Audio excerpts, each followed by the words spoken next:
Okay, welcome everyone. Thank you for joining us today, and I want to especially, especially thank those that have consistently joined us and participated in our learning webinars.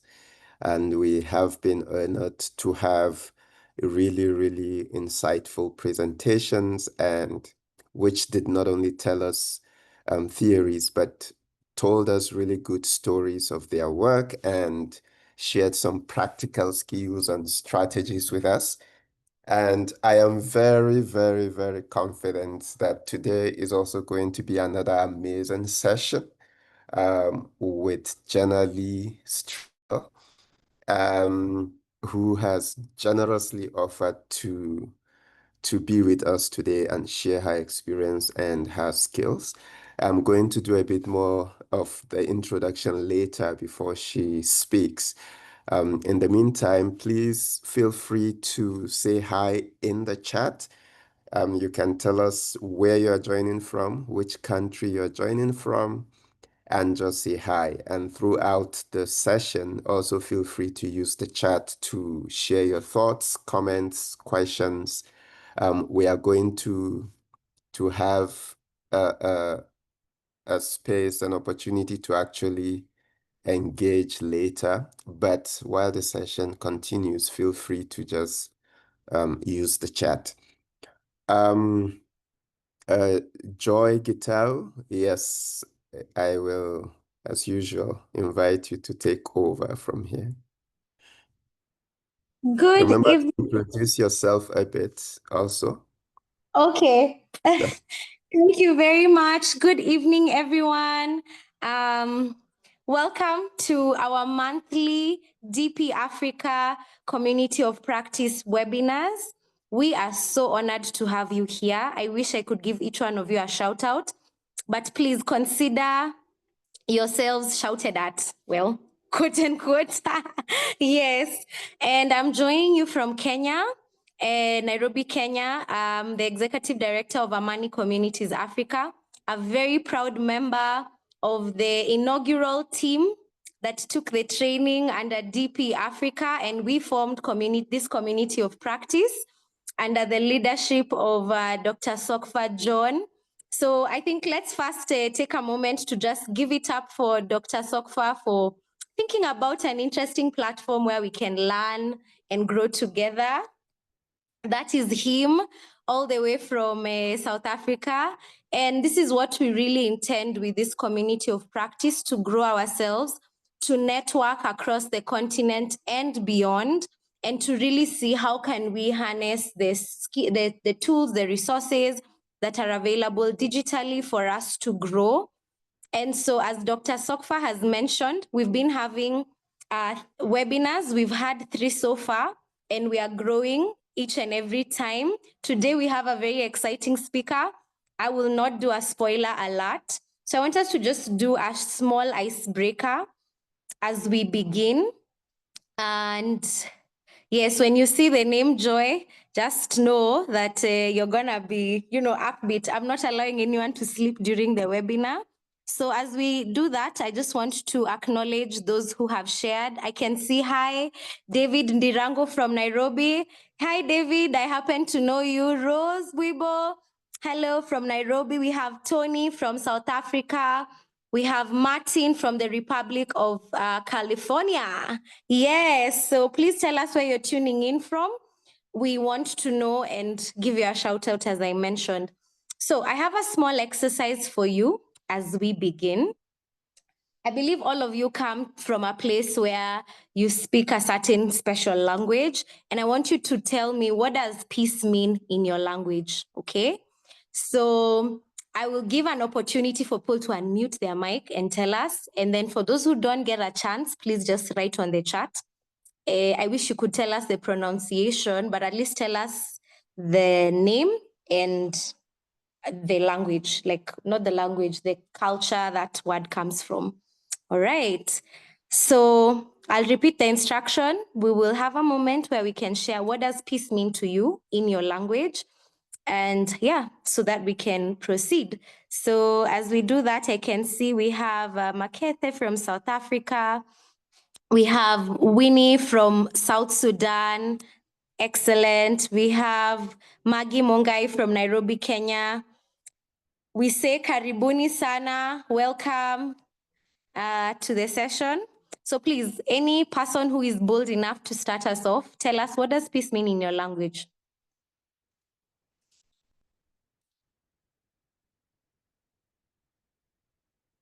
Just put up your hand. What does peace mean in your language?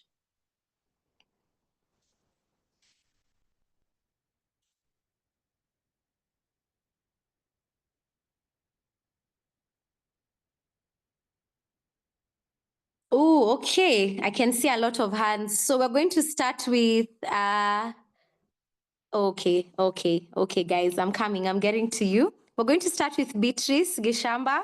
So please tell us, and please, English, and I don't think, okay, for now, please don't use English, okay? Yeah, thank you. Beatrice, go ahead. Hello, hello everyone. Peace in my Hi. language.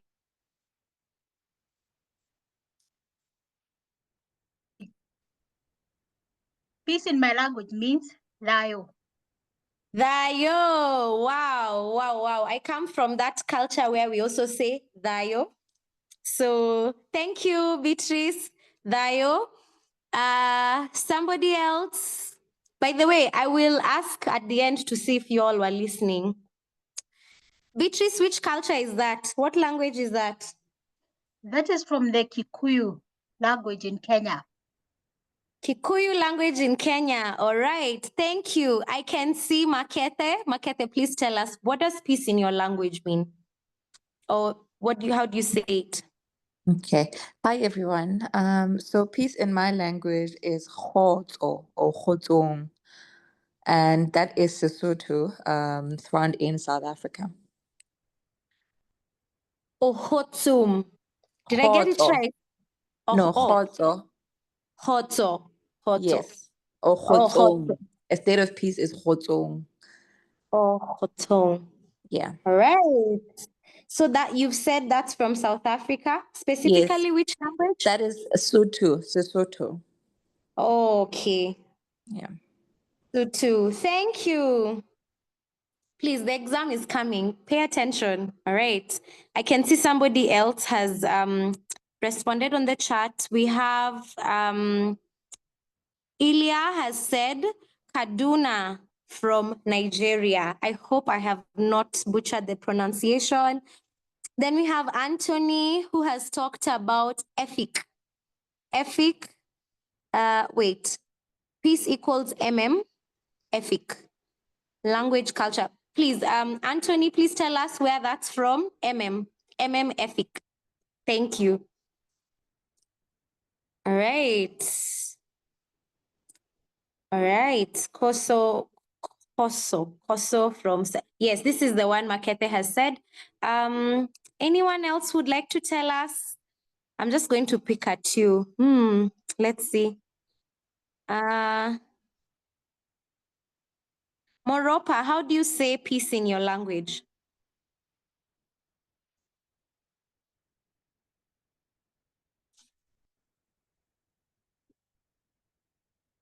Moropa, we have Rose, we have, yes, Rose, thank you.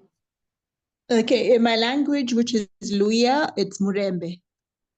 Murembe, Then you say, Joy, finish the statement. Joy Kiminja?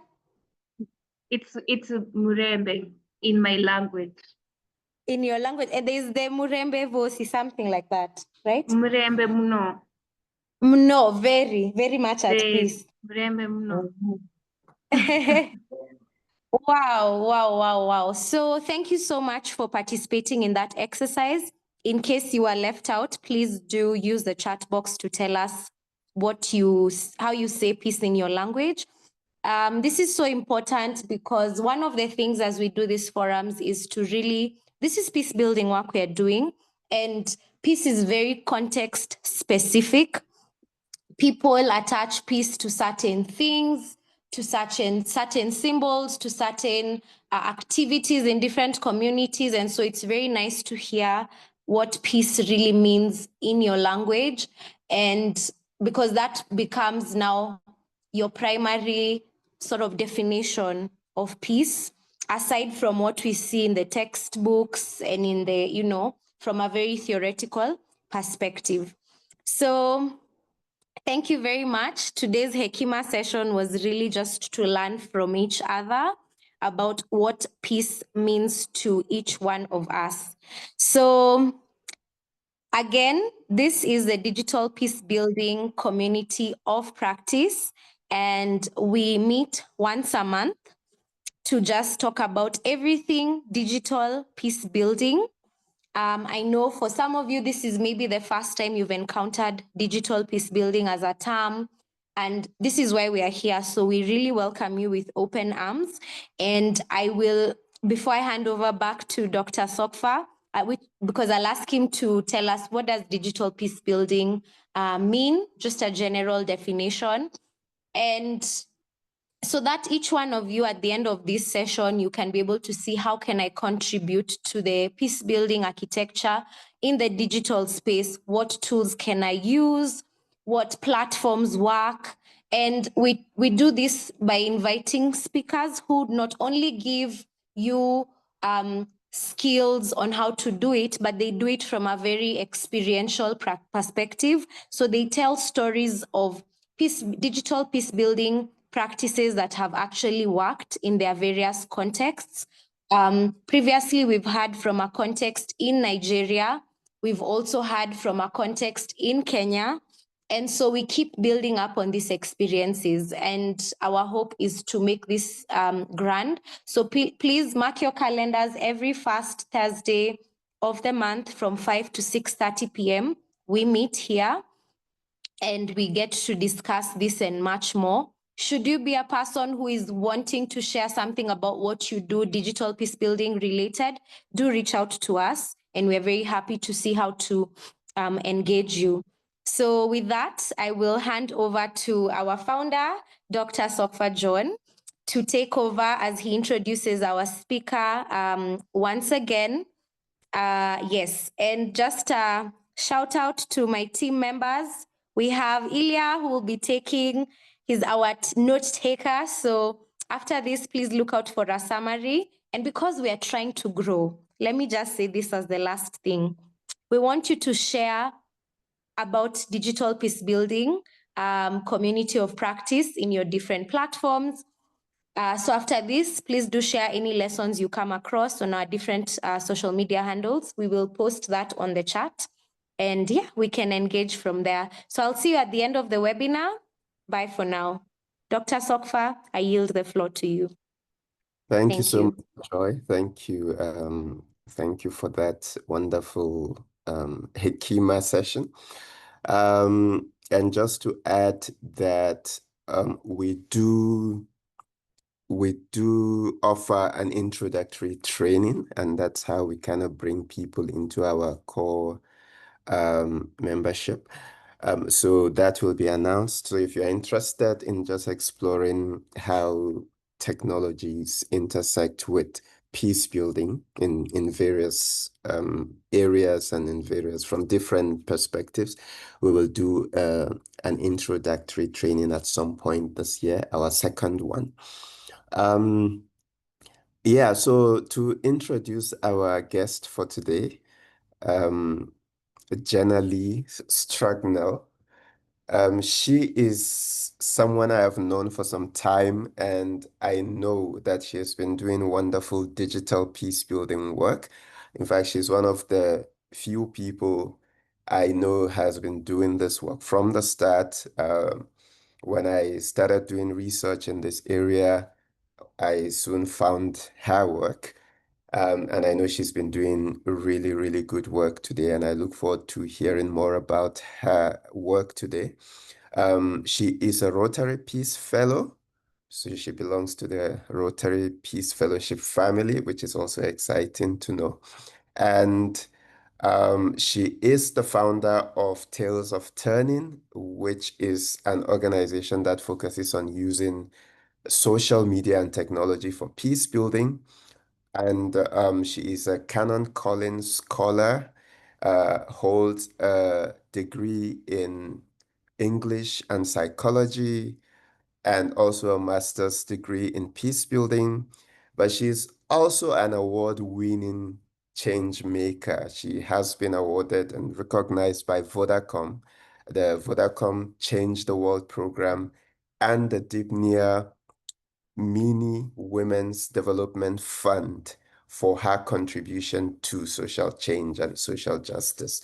So, Jenna-Lee, we are very, very excited to have you, and we are all ears and eager to hear what you are sharing with us today. So, welcome. Wonderful. Just to check, can you see my presentation on the screen? Yes. Okay, wonderful. So thank you so much for that introduction, Dr. Safa and Joy. It's a great honor to be here with all of you today. Joy, I hope you are on radio or podcast or something, because it's just wonderful listening to you. So thank you so much for inviting me into this space. And I would really love this to be interactive at the end, to hear all your thoughts, questions, feedback. How does this relate to your context? What's useful? What's not useful? So at Tales of Turning, we're all about collaboration and about building this work together. So I'd really love to hear from you. So as you hear, my background is a lot in psychology and narrative therapy. The other directors at Tales of Turning bring deep knowledge of conflict mediation. So in South Africa, we had the terrible time of apartheid. So they were anti-apartheid activists. They worked in the transition to democracy, the peace accord, and really since the start of democracy have been working with the IEC around peace building.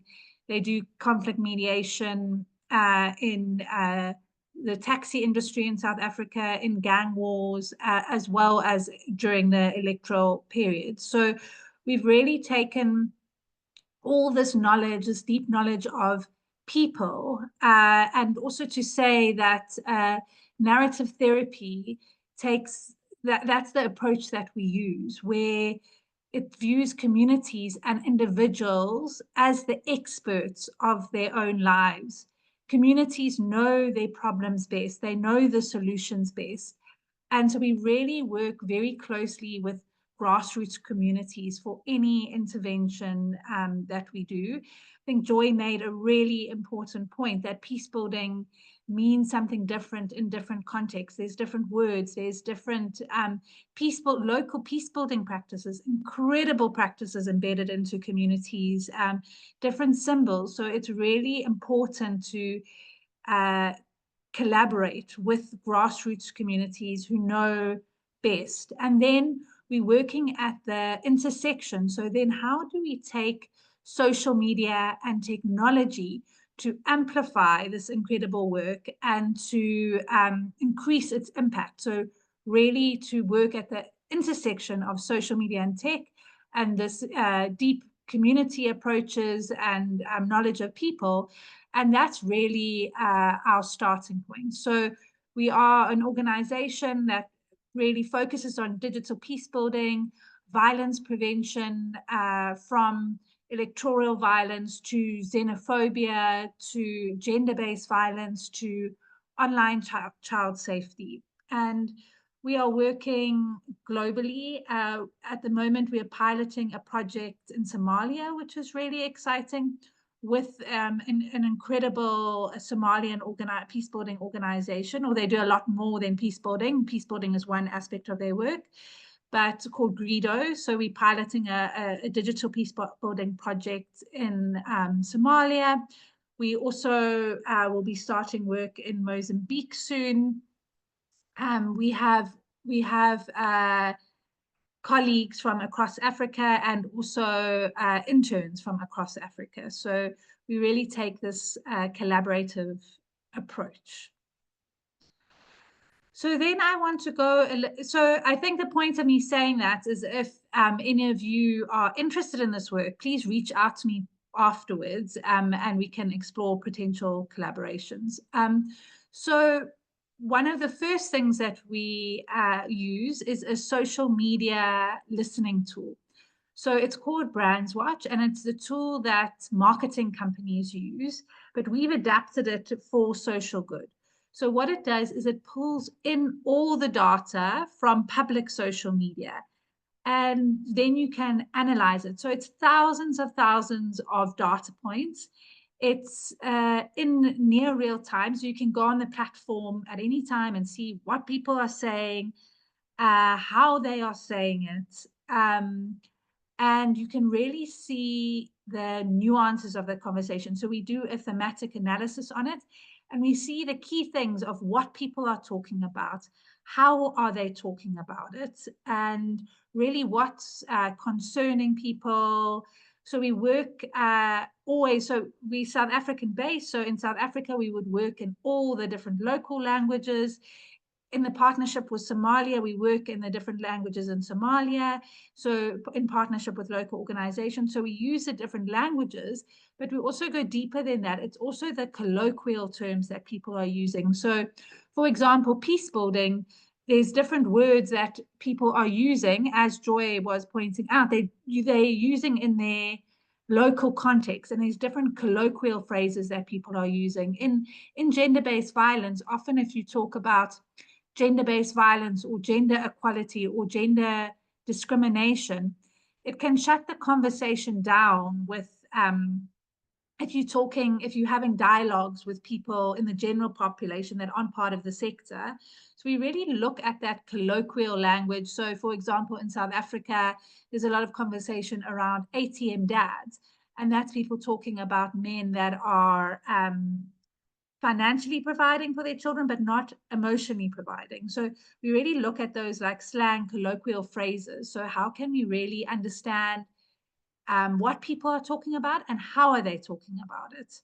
And it gives you the nuanced perspective. So you get, it's a way of, we know for dialogue and for conflict mediation, the starting point is deep listening. What are people's concerns? What are the solutions they're coming up about? What are their worries? So it's a way of deeply listening to people. And we know on social media, so of course, like focus groups and surveys and all these things are still important, but often then people, you're asking people specific questions, they may tailor their answer a bit according to the question.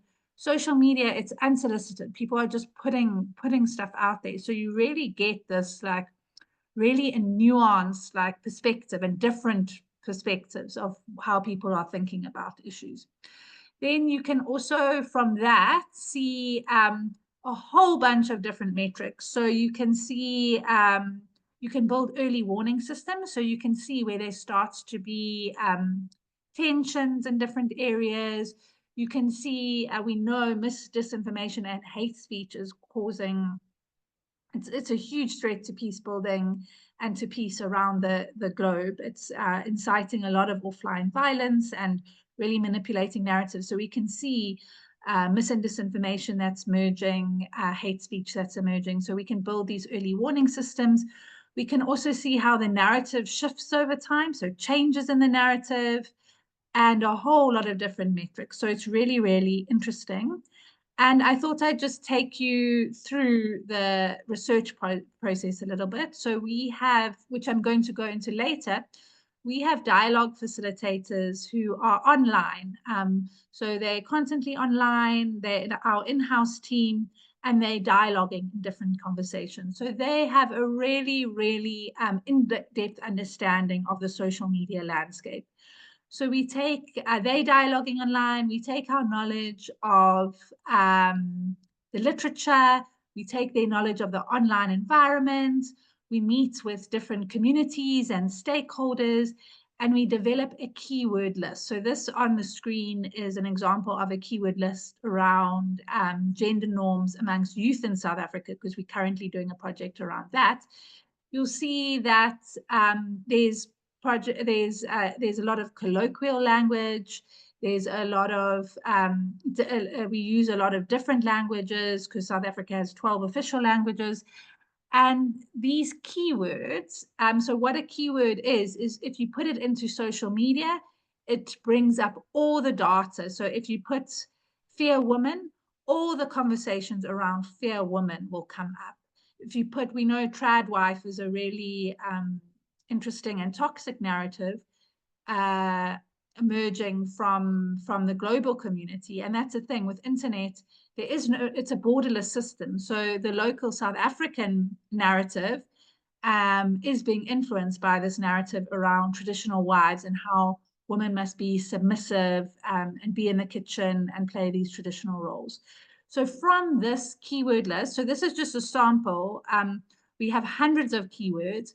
We then build it into a query on the tool. So this is one around online violence against children. And we build it into the query, and it brings up all the data around these keywords that we can then start analyzing. And I think I mentioned quite a few of these in the start. We do a thematic analysis, the key themes. We see how the conversation changes over time, what causes spikes in the conversation. It's really also good for baseline studies to understand the dialogues. On the screen, you can see like a word cloud, which is part of the thematic analysis. So we get really, really interesting data. So the data is not just to do research, it's all to do data-driven interventions.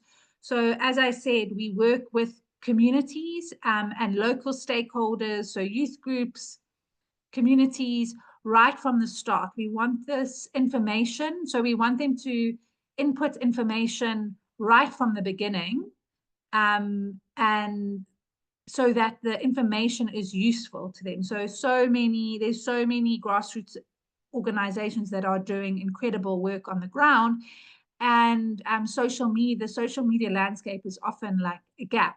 So how can right from the start the information that we're getting out of the research be useful to everyone in the sector? So we collaborate right from the beginning, and then once we have the research, we disseminate it widely so that everyone can use it.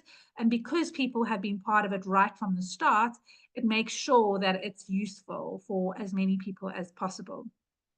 Then we use it for our own data-driven interventions, which are a lot around dialogue facilitation. So as I mentioned, our team has a lot of knowledge of conflict mediation, psychology, narrative therapy. So we've taken that and we've adapted it to an online environment. So I hope in this next part, there can be some practical tips that you can also try out. And again, I would love your feedback of what's useful and what's not useful in your context.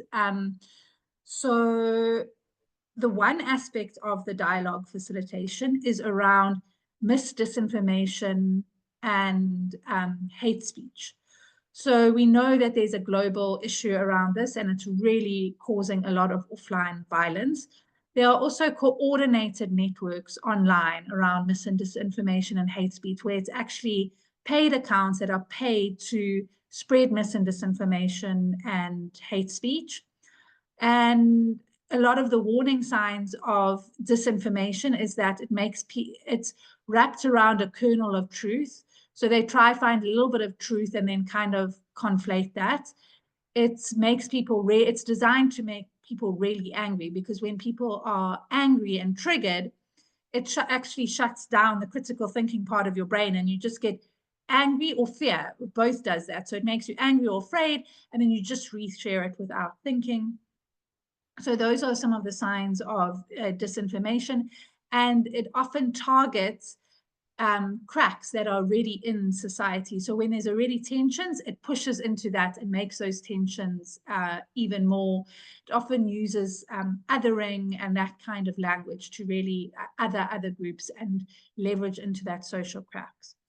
So for misdisinformation and hate speech, we've developed a methodology of truth queries, which is where you go onto the post. So this is actually going on in social media and just questioning the truth of that information. So we say things of like, is this the truth? Where did you get this information from? Are you for real? Also in like colloquial languages, different things you can say of like, are you kidding me? Are you joking? Kind of things like this, just to make people think twice before they believe it. And we conducted a study with the University of Washington that really shows how this methodology, so the gray is the control group and the blue is where the truth queries were applied. And you can really see how it calms the conversation. So it decreases the likelihood that people will share the information. It decreases the likelihood that they will believe it and trust the information. So the great thing about this methodology is so everything we do is neutral. We're not supporting any, we're not taking a position against anything in particular. It's really just getting people to critically engage. We want citizens to critically engage with information online and think twice before they believe it. We also know that fact checking, often when people try just put facts out, it gets people's like backs up even more and they just start arguing. So this is really a way of neutralizing the mis and disinformation. Also with fact checking, not to say it's completely not useful, but there's so much mis and disinformation popping up all the time. It's really hard to constantly be fact checking. And also there's a lot of questions emerging of who are the holders of the truth. You know, with this methodology, it favors no one, and it can't be used for bad, because you're just questioning, you know, is this true? Where did you get this information from? And making people think twice and decide for themselves. We're not telling people what to think. They need to decide for themselves. So I think that's something I really love about this methodology. The other part of the methodology is really what you would do in dialogue facilitation if you were facilitating in person. All those kind of tactics that you're probably familiar with, we've adapted it to online, and it's really incredible to see how it can shift conversation. So the first thing is just asking questions to get the person to express themselves and to feel like they've been heard and seen and really listened to. So we do that on social media. If someone, like for example, if someone post something really hateful about a certain group or hateful about women, and so it's misogynistic, you just say like, what led you to believe this? So basically asking what experiences that they've had have led them to have this perspective, like what's leading up to this. And then the next thing is really to engage with them more and to go deeper into that conversation. So it's really about this narrative therapy technique of asking curious questions and getting the person to share more. And once you've really got them to share more, and it really cuts through that person being just defensive and feeling like you're trying to argue with them, once you get them to share more, you then start asking them questions to get them to reflect on their harmful beliefs that they may be carrying. So it's a really interesting way of engaging online. So we train, so in the South African elections, we train 38 community-based organizations in this peacebuilding methodology, so online and offline peacebuilding. We've trained recently peer educators in South Africa to use this methodology to prevent gender-based violence in their community. In Somalia, we're currently adapting the training to a Somalian context, which is really, really exciting and interesting. And we're training youth in Somalia to be digital peace builders and to use this methodology. Another aspect of this is, so one part of the approach is to neutralize misdisinformation and to use social media, because people are spending so much time on social media, to use social media for really interesting dialogues, and to teach people, to teach as many people as possible to engage in social media in a more constructive way. The other part of it is creating new hope-based narratives. And when we run these workshops on digital peace building, it's with, you know, community-based organizations, experienced peace builders, peer educators. So you can imagine the amount of knowledge in the room, whether it's a physical room or virtual room. There's so much knowledge in the room. And we run the workshops in like a process work kind of way. So people sharing their stories, sharing their knowledge, sharing their experience.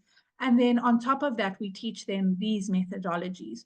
So part of what we are wanting to do is amplify the knowledge of these peer educators, these community-based organizations, these experienced peace builders.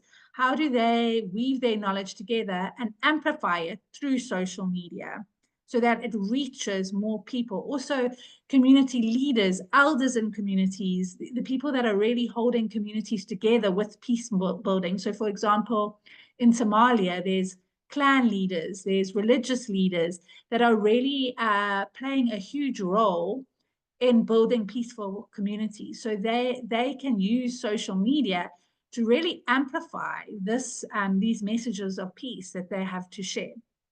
So in the workshops, we train the digital peace builders how to make social media content to amplify their knowledge, their experiences, and also to promote dialogue. So a few practical things around this is we're using hope-based narratives. So this design is really around gender-based violence, not passing this gender-based violence onto your children. Instead of showing what we don't want to see, like a father hitting his child and saying, like, you know, violence against children is not okay, we're really showing an image of what we want to see, right? This beautiful image of this father interacting properly, interacting in a positive way with their child. And then we ask a very curious question. So the questions are also taken out of the social media listening research. So there's a lot of conversation. We found a lot of conversation online of fathers speaking about the negative parenting that they had and how they don't want to do the same with their children. So when we know something's been talked about online, we start asking curious questions around that to get people engaging, to get them talking. So this is an example of like a curious question that we would ask. You'll also notice that the content is unbranded. So we really find that when content's unbranded, it's more colloquial language. It's talking about things that people are already talking about, that it gets a lot more engagement and impact. So I also think I just like to speak a bit more about that. So in the social media listening research we're doing, we can really see like what people are dialoguing with, and that gives us amazing entry points into the dialogue. And one of the things we're finding a lot is that people are talking online about radio shows, TV shows, podcasts, celebrities, things in the media. And they're talking about that online in relation to gender norms, to gender-based violence, all these different things, these really like more in-depth conversations. And so it's a really, that causes like spikes in the conversation. So it's a great opportunity for digital peace builders to go online and enter the conversation and engage and be asking people questions. So part of it is we know when people are already talking about it, that it's an easier entry point into the conversation. And then we're building networks of digital change makers. So we have a digital changemaker group with like 250 people from around the world, and we invite everyone to become part of this. We hold regular dialogues there every week. We also share knowledge, we share content, we share resources. And by we, I mean everyone in the group shares, their resources, their content. We also share social media designs that people can share. We share the results of our social media listening research. And it's really to create this global network of digital peace builders that are supporting each other. When we train digital peace, so that's not only people we trained, anyone is welcome to join it, but also when we train digital peace builders, we offer continued like mentorship, so sharing different responses they could use, sharing content, and really carrying on this mentorship process. So I think I just wanted to say thank you so much for listening. It's really a great honor to be in this space. I would love to hear your questions and feedbacks and comments now and your thoughts. And also, if you are interested in collaborating, you're welcome to reach out to me, or just if you want to hear more, please reach out to me. I'd love to hear from you. Thank you so much, Jenna-Lee. Thank you. Really appreciate that rich presentation. And I really like the strategies you are using. So I have spoken to a lot of people doing social media peace building work around the continent. And one of the things they say all the time is that the positive messaging doesn't always get them good impact, doesn't get high responses. People don't find it very interesting. And it's so good to hear the way you are strategizing around it and how you are using leveraging what is already there, like conversations that are already happening and all of that, and how you design your messaging and your dialogue prompts and all of that. That is really amazing. And I also enjoy thinking about the connection you make between language, right? So throughout your work, you also see that thread, language and violence, or language and peace building, communication and language. So thank you for sharing that. We are going to open up for questions now. And as we prepare our questions, I was wondering if you could tell us a bit more about the impact. So what kind of responses are you getting, especially online, when you initiate these dialogues online? Are people responsive? Do people generally ignore you? As some people have said, that's a kind of response they get. How does it go? And if it's not like something that almost everything you do seems to kind of initiate some form of dialogue. So what is the nature of responses that you get? Yeah, that's a really great question. So thanks so much. So the one impact that we found is that it breaks the bystander effect. So often when people see negative content, they may not speak out. So we found often when we come and ask these questions and initiate the dialogue, that other people, other users come and join in a useful way. So that's one effect. Obviously, sometimes it just gets ignored. That does happen. Also people, liking posts, liking the content that we're putting out, resharing. Also there's a lot of qualitative kind of examples. So for example, there was one social media user who's a man who there was a terrible photo of a woman that had been beaten up, and he put there, "Women love violence." So I was now going to dialogue with him, thinking that I'm not really going to get anywhere, but I'm going to try. So I just put, "Why do you think women love violence?" And he shared a whole story of growing up in a very violent context with his brother and his brother's friends in gangs, and watching all the girls run after his brother and his brother's friends because they are gang members, because it obviously gives them access to resources and money. And then we continued the conversation with me just really asking questions. And And by the end, he was saying, oh, I actually don't think all women love violence, and had reflected on it. So obviously we're not saying from that one conversation, oh, he's just changed, you know, like everything's sorted, but we're doing that at scale. So you can go, that's someone who likely you're reaching them in their home. In-person workshops are still so important, but it's likely that that person wouldn't come to an in-person workshop. And so if you can imagine doing it at scale, like we training like volunteers, we find thousands of allies online to do this. So if you imagine doing it at scale and continually engaging with people, it becomes really powerful.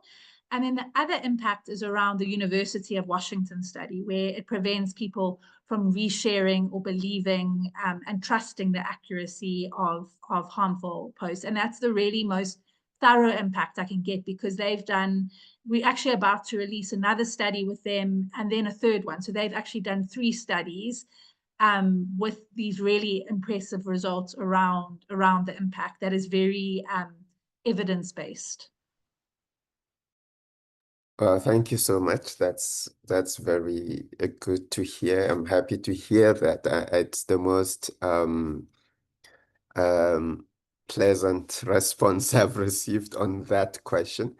I also know that, again, given the nature of your work, you work with local communities and in-person workshops and all of that. So there's already that strong connection between context and digitality. And a huge part of our vision as a group is to keep making that strong connection between local, whatever that means, whatever the local mean, and the digital, right? When we think about peace building, especially within the African environment, how do we translate or bring in stronger interaction between cultural perspectives, wisdom, strategies, practices, and digital practices to advance a peace building, but also to promote local agency in whatever form it manifests. How have you seen that playing out in your work? Right. Another great question, because I don't think we can do it without that. Like it becomes just an outside intervention that can often cause more harm than actual good. So I think it's a vital part of that work. And there are a lot of people that are doing technology stuff without that human aspect. And it's really the key to it. So always, like in South Africa, always we would work with community-based organizations. We have people from communities on our team. It's a very diverse team. So we really make sure that is a very key feature. But I can give the specific example of Somalia. So we have the digital peace building training it's very also process work. So the training is not us coming in, we experts, we're here to tell you about stuff. It's like, no, you are all the experts. We're here to share knowledge, to get people's stories.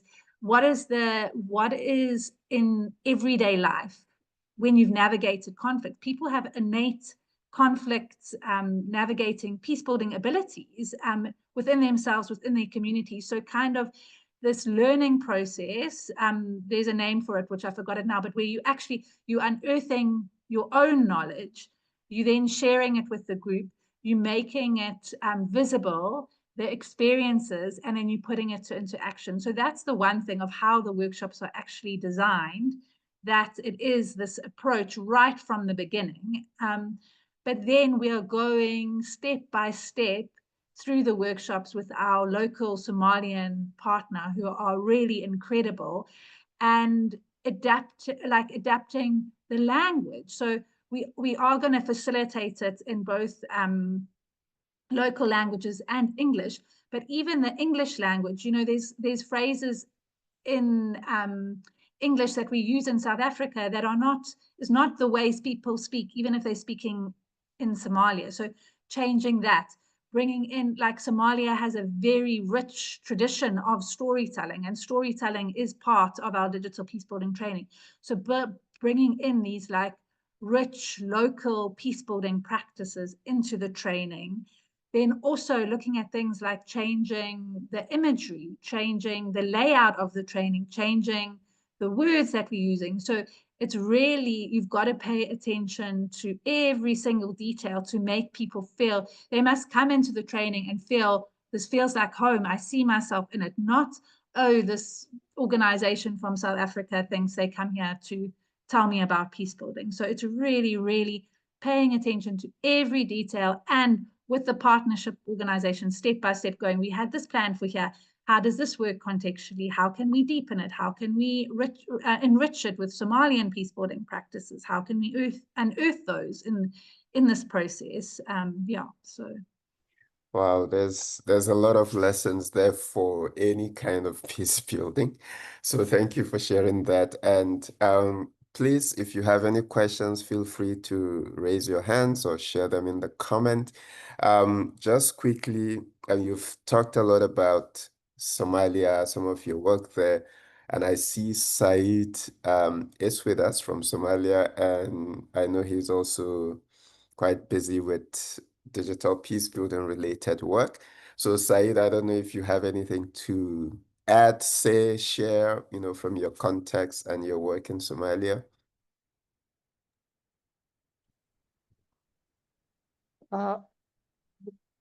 Thank you, Sofka, and thank you, other members in the session. Yes, as you remember, Somalia is a post-conflict nation. It's the only country that its people carry on their back for decades, because going back to the Somalia governance structure, it was 1991 when the Somali central government collapsed. And since that time, Somalia did not have a functioning government. It was a nation without a central authority that regulates the essential things. And in 2000, Somalia was the first Somali transitional government was established outside the country. And in 2012, the Somali government was recognized as non-transitional government. So Somali government is almost 12 years old non-transitional government, because since 1991 up to 2012, we did not have a well-functioning government. Sometimes we didn't have any central authority. So you can understand that this is a very essential, very critical pillar in Somalia state and nation building matters. So that's why we focus peace building. We do have agencies and committees who work peace building process and reconciliation, because Somali clans fought each other. So you can understand this is a very, very, very, very critical thing here in Somalia. Me, as a civil servant, I work for the federal government, especially the Minister of Communications and Technology. Our ministry has developed national ICT policy, which in 2019, that policy was active from 2019 to 2024, up to now, actually. Now we are going to draft the successor policy that will be effective for the next 5 years. So we are trying to implement, or at least to understand, the digital peace building aspect. As long as we're building peace, we need to understand and explore all the potential ways for peace building. So that's why we want to consider the digital peace building aspect. Recently, I was working on a project which examines the digital peace building opportunities within the local context. So we are working on a small project that we wanted to explore and finally disseminate the peace building opportunity within the local context. considering the digital infrastructure we do have, considering the digital adoption culture of our people, and also we are examining the key drivers who can influence the effective implementation of local digital peacebuilding. That's it, Sofka. Thank you. Thank you. Thank you so much, Said, for sharing that. I think sometime soon we are likely to actually ask you to spend more time doing a session for us and sharing more details. So thank you. Let me just quickly see if there's any questions. Okay, there's a question there by Anthony Isong. Anthony, do you want to unmute and ask your question? It's the best question. Please go Okay, ahead. so you've seen the question. Anthony is asking, how can we prevent outsider saviorism in a situation where international organizations dominate online peace narrative and instead of local voices? Wonderful. Please shoot. No. Firstly, I just wanted to say, Saeed, it's so lovely to see you here. We had a meeting with Saeed this week, actually, and I learned so much. So, yeah, it's lovely to see you here. I think this is a really, really important question that we need to keep in mind all the time. And we also have had a lot of conversation around like conflict tourism. That's what my colleague calls it, where these big international organizations kind of like drop in and think they have all the answers, and they bring this expertise and they're trying to just solve all the problems, and they actually cause more issues and are also perpetuating these kind of Western ways of being that are not at all helpful.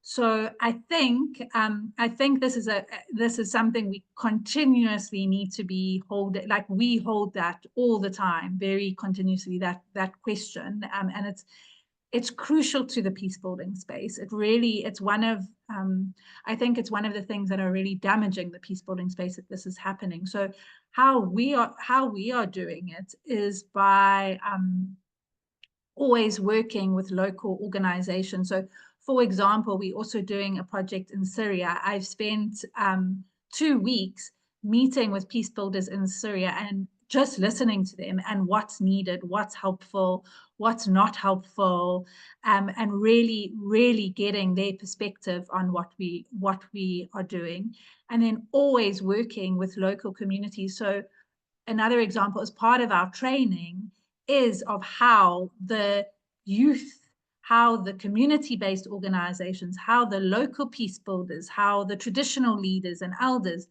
can amplify their voices through social media. And part of that is creating the content themselves, but then also resharing each other's content. So, for example, on this digital peacebuilding group, people can share their content there. So when we're working with the peer educators and the community-based organizations, we would all reshare each other's content. So we are amplifying the voices of the local organizations, of the peace builders, and all of this. And I think that is so important, because, as I said, when we do the training is not training where we sit there and speak and say we know. It's listening and unearthing the knowledge in the room. We know in those trainings, those people that come to the training, they are on the forefront of everything in their community. They are the forefront of it all. So the expertise and knowledge that they have is just extraordinary. And through technology and social media, we can amplify the impact. So you can imagine all these community-based organizations weaving their knowledge together. They're sharing knowledge with each other. Then they're creating social media designs and amplifying each other's voices. And it becomes something really, really extraordinary. Within that, you're also co-creating new narratives. So part of what we work with is hope-based narratives. So they are creating the new stories that they want to see, and then helping each other to amplify that, and obviously we supporting in that. So that's the way out, and I think it's something that's crucial. Okay, thank you for that. And I think it's one of the questions we continuously explore, we continuously learn from our experience and try to re-strategize. But there's a lot of wisdom and learning from the strategy generally that you are applying. So if there are no other questions, I'm going to hand over to Joy again. But in the meantime, I want to thank you very much, Jenna-Lee, for doing this, for speaking to us. And thank you, Said, for your contribution as well. We usually share the videos, we record the videos, we share, upload them to YouTube, and we share the link on LinkedIn. So those who follow us, but those who don't, you can find us on LinkedIn and stay updated. We also share notes. So we collect notes and we, oh, I see your hand, Udo. I'll come back to you just now. And then we share summaries of the meeting on LinkedIn and in our WhatsApp groups. But also do remember to follow Tales of Turning, Jenna-Lee's organization. I follow, I subscribe, and I receive a lot of interesting updates about the work that they do and opportunities related to the organization and its network. So please do that, share, follow, subscribe. Thank you. Udo, Adiga Udo, your hand was up. You can unmute, yeah. Yes. Thank you very much, and I want to appreciate the organizer for this specific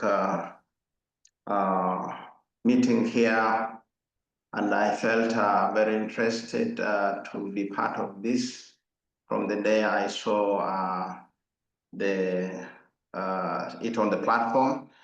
I'm from South Sudan and sitting in one of the villages here in South Sudan, not in Juba. I know when we talk of South Sudan, people begin to think of Juba. Yes.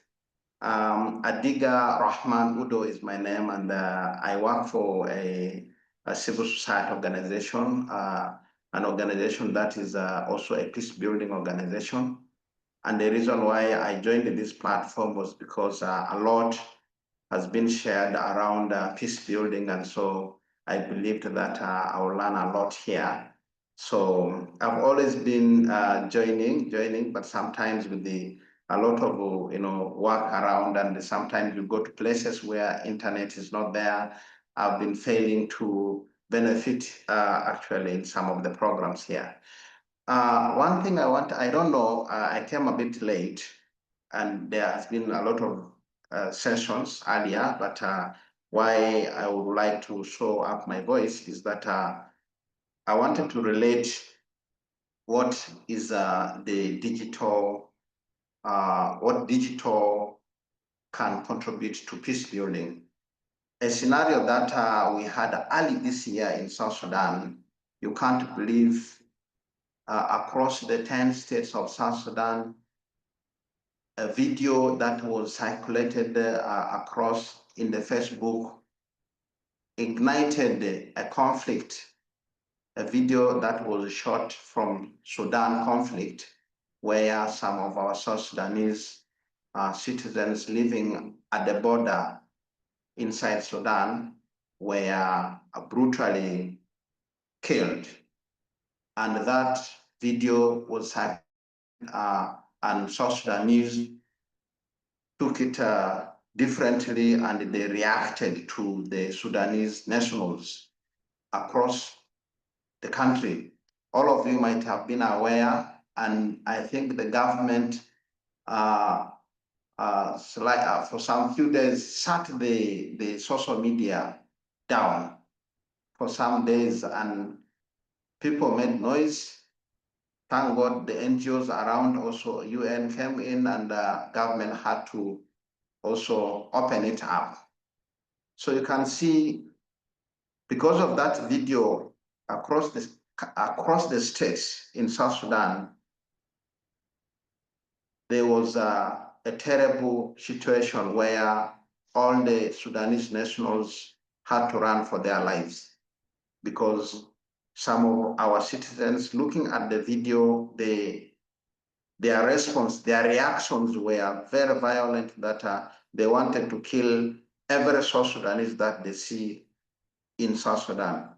So that is the power of digital, I can tell you.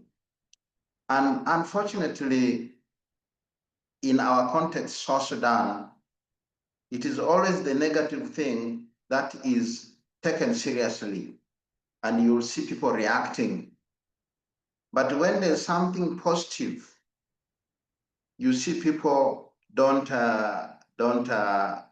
react, don't respond on it. They just let it, they just see it and let it go. But when you post something small that is something violent, then you see people reacting, and within 5 minutes, you'll see the country is shaking. So trust me, using digital in another way, maybe to work on peace building in South Sudan context, it can work. However, the minds of our people is very, very violent, that they like going for violence. They like taking messages to cause violence. But when there's a message that is to cause peace, you don't see any reaction. So that is the context we are in South Sudan. But trust me, if it is about passing messages, even if they react or they don't react, they have seen it, and it has a percentage of sense that someone will change, something will change. So I just felt I needed to share with you this scenario that you need to know there's power of digital in peace building. And so we need more of these skills that we can learn from, sharing from, the other people from different countries across, so that we also learn from, and we can, of course, use it to build on what we have. Thank you so much, and I'm happy to be here. Thank you so much, Adika Udo. We truly appreciate your joining us today and sharing that context with us. I think it shows what Jenna-Lee spoke about earlier, how the digital strongly influences the conflicts or violence that occurs online. But I really like the point you made there that, when we share positive hope giving messages online, even when people don't react, at least we know some people have seen it, right? So we cannot underestimate the impact of actions like that. So thank you so much for sharing that. Please stay in touch with us, and stay updated on the work we do, and connect with us if you want to chat and speak more about your contacts. We are always open to hear and learn more. So thank you so much. Jenna-Lee, if you have any final things to say, I think you can say them now. And then Joy Gitau can come back and help us close the session. Wonderful. Thanks so much. I just wanted to say thank you once again for having me here. It's an honor, and for everyone for listening and for the really great questions and contributions. As I mentioned, we're all about collaboration. So if you want to link up around anything, I would love to learn from you. I'd love to share with you. So just reach out to me. And yes, thank you so much for having me.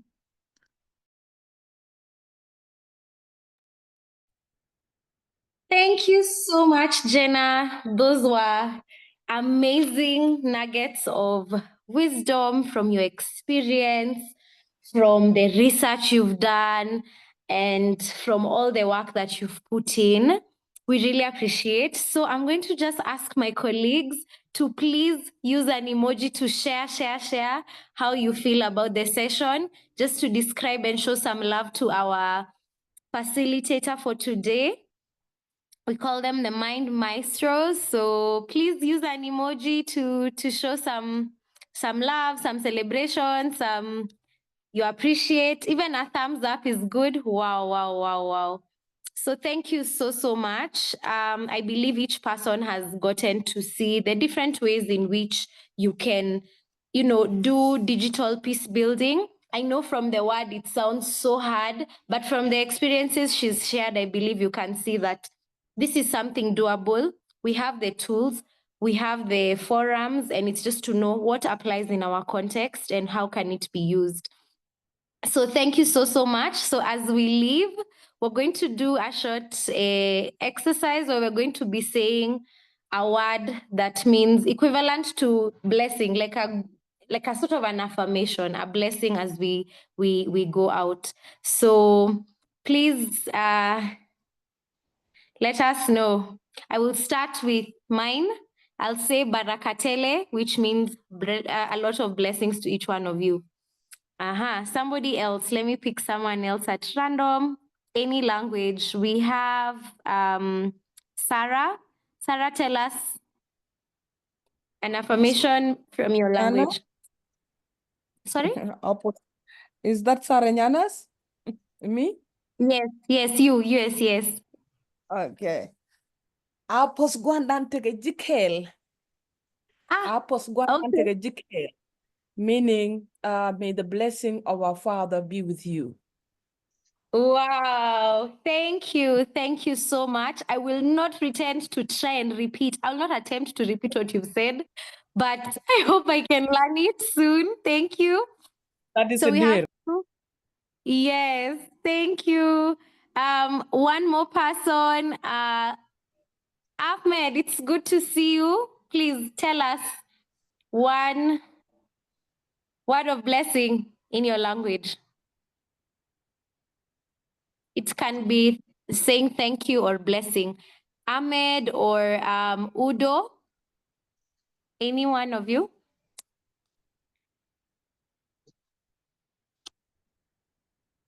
Ahmed, Udo, anyone can actually say it.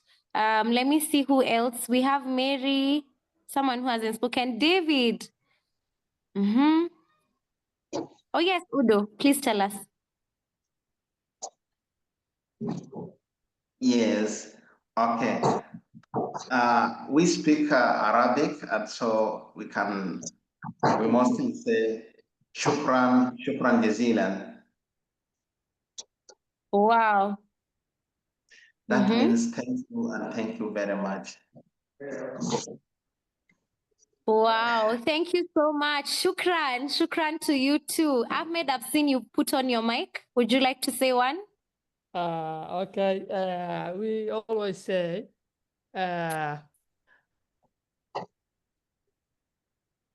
Allah ku sharfo. That's Allah is like God. Allah ku sharfo. Yeah. And it's a Somali pronunciation. Allah is Allah, but when it comes to Somali language, we say Allah. So Allah actually, God bless you. Wow, thank you so much.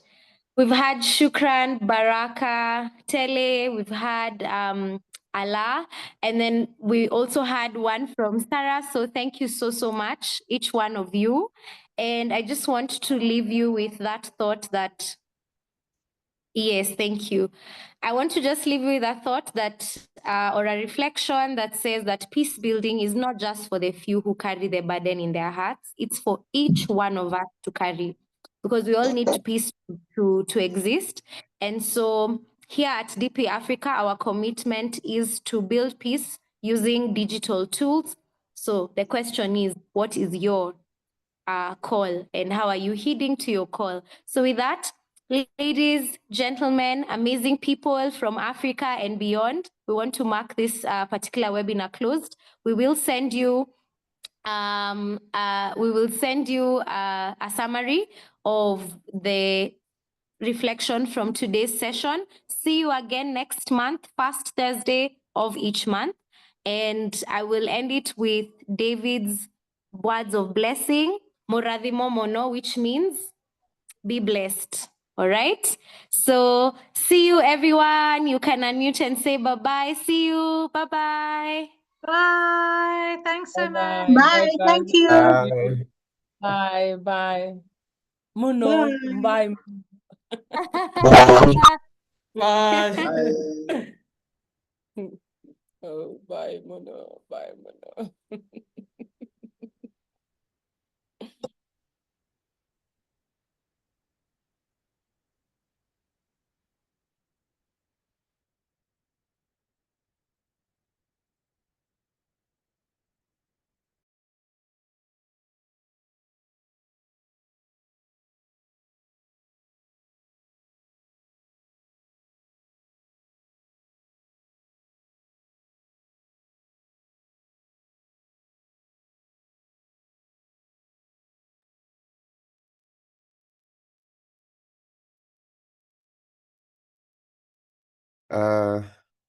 Am I the one Joy, am I the one recording? I can't see where to stop it. Okay, I see it now.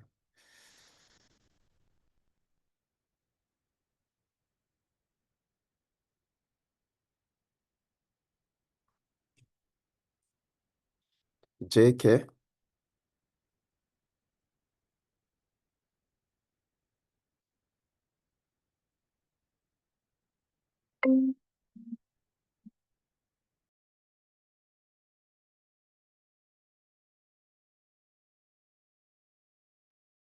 Sakfa, I think we'll need to, we still have a few people on the call. I don't know if we're able to just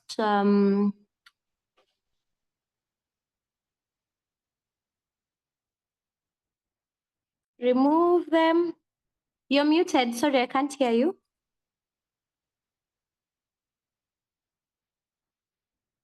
You're muted, Sakfa.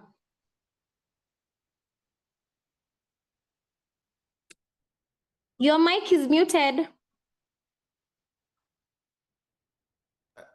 Joy, can you hear us? Yeah. So, I know I'm talking to JK on WhatsApp. We are trying to fix okay. something quickly. Don't go. Are you going? No, I can be here for a bit. Or I'll call you. I'll call you on WhatsApp. Okay. I'll call you on WhatsApp. Yeah. All right. Good stuff. This was amazing. Bye.